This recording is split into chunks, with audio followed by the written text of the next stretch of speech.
Hello everyone. तो मैं हूं एडवोकेट तुलसी राम सिंह और आप देख रहे हैं मेरा यूट्यूब चैनल। तो कैसे हैं आप? आशा करता हूं अच्छे होंगे, स्वस्थ होंगे, मस्त होंगे।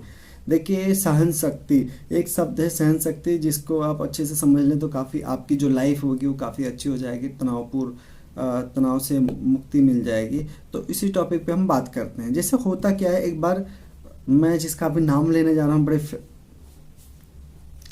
प्रसिद्ध आदमी है, जिनका नाम बड़े आदर के साथ इतिहास में लिखा जाता है और लिया भी जाता है आज भी। उनकी मतलब जब आदर्श की बात होती है, जब बुद्धि की बात होती है, जब बुद्धिमानी की बात होती है, जब संस्कारों की बात होती है, तो उनका नाम एक बार जरूर सामने आता है। जी हाँ, मैं बात कर रहा हूँ स्वामी विवेकानंद जी। एक बार क्या होता है, क्या कहते हैं, एक बार क्या होता है, वो ट्रेन में यात्रा कर रहे होते हैं और फर्स्ट क्लास में, एसी के फर्स्ट क्लास कोच में यात्रा कर रहे होते हैं। चूँकि सन्यासी होते हैं, और होता क्या है, जब ये जाकर कोच में बैठते हैं तो इनके साथ में दो अंग्रेज आते हैं और आपस में इंग्लिश में कुछ बात करते हैं। और उनको लगता है कि ये कोई, मतलब जो साधु महात्मा होते हैं, और बड़ी ज़्यादा बुराई करते हैं।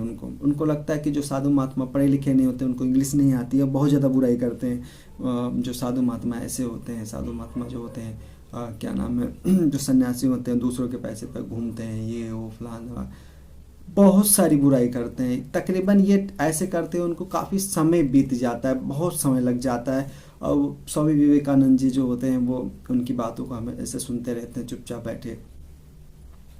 जब काफ़ी टाइम बीत जाने के बाद में क्या होता है, क्या कहते हैं, जब काफ़ी समय बीत जाता है, वो चुपचाप सुनते रहते हैं, बड़ी सारी बुराइयाँ करते हैं। मतलब यात्रा लगभग में आधा से ज़्यादा ख़त्म होने को होता है। तो होता क्या है, उसी बीच में जो टीटी होता है, टिकट चेक करने वाला, वो आता है और स्वामी विवेकानंद जी से टिकट मांगता है चेक करने के लिए, वो भी इंग्लिश में।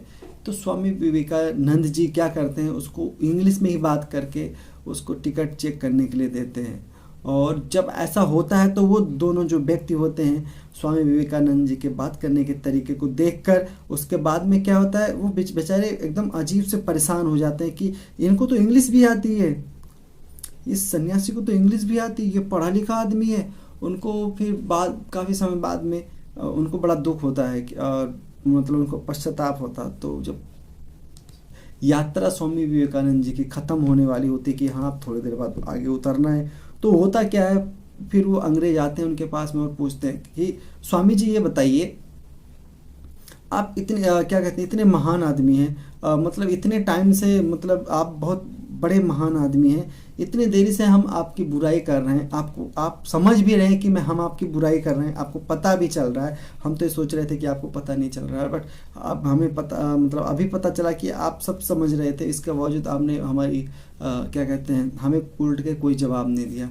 तो बड़ी सोचने के बाद में विवेकानंद जी ने बोला कि देखिए, ऐसा है, आप हमारी बुराई कर रहे थे, वो बात सही है। देखिए, सहनशीलता जो होती है वो होना इंसान के अंदर या हर व्यक्ति के अंदर होना बहुत ज़रूरी है। क्योंकि अभी मैं आराम से, आप बोल रहे थे, मैंने सुन लिया, उसके बाद अभी मैं आगे जाके उतर जाऊंगा, फिर अपने काम में लग जाऊंगा, मुझे कोई दिक्कत नहीं हुआ। बट हो सकता था कि अगर आप जिस समय बोल रहे थे उस समय आप मेरी बुराई कर रहे थे, उस समय मैं आपसे कुछ बोलता, आप मुझसे कुछ बोलते, तो हो सकता था कि लास्ट में इसके लिए बड़ी कीमत चुकानी पड़ती, झगड़ा हो सकता था और हमसे कहीं इस समय झगड़ा होने के बाद में लड़ाई भी होती है और उसके बाद में हम कहीं और होते।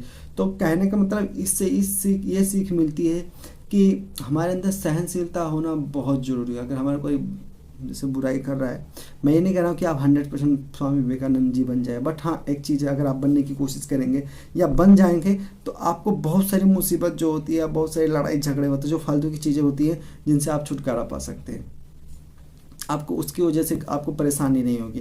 क्योंकि अगर आप ऐसा नहीं करते हैं तो अगर जैसे हर बात में अगर आपकी कोई बुराई करता है, चूँकि दूसरी बात ये भी तो है ना कि जो इंसान होता है, ठीक है, इस पृथ्वी पर जो पाए जाते हैं, जो लोग होते हैं, ठीक है, वो बिना बुराई किए तो रह नहीं सकते हैं। कोई भी ऐसा व्यक्ति नहीं जो किसी ना किसी का किसी भी तरीके से बिना बुराई किए रह नहीं सकता। तो ऐसे जब कंडीशन आए तो आप संयम रखिए, क्योंकि संयम रखना बहुत ज़रूरी है। अगर आपके साथ ऐसा होता है तो आप ज़रूर संयम रखिए।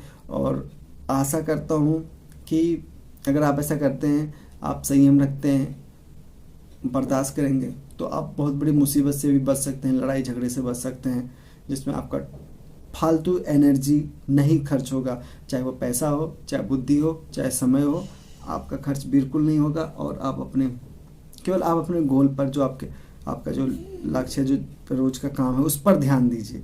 तो ये कहानी आपको कैसे लगी?